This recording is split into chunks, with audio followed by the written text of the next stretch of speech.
لن تنالوا البر حتى تنفقوا مما تحبون، ہرگز نہیں پہنچ سکتے نیکی کے مقام کو جب تک کہ خرچ نہ کرو ان میں سے جو چیزیں تمہیں پسند ہیں۔ یہ نہیں ہے خیرات صدقات، بلکہ جو تمہیں محبوب ہے۔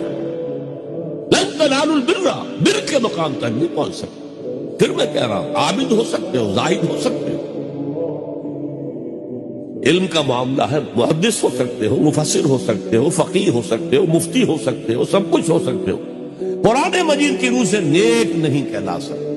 دور دراز کے لوگوں کے ساتھ نیکی ہو رہی ہے، سگے بھائی کی بیوہ اور یتیم بچے جو ہے وہ محروم ہیں، انہوں نے اس وقت یہ کر دیا تھا، یہ کر دیا تھا۔ ظاہر بات ہے کہ اگر تو اللہ کے لیے دینا ہے تو پہلا حق ان کا، اللہ کے لیے دیا ہے اگر تو اپنے اس نفس کے جو انتقام کا جذبہ ہے اس کو کچلو، اور جس کا سب سے پہلا حق ہے اس کو پہنچاؤ۔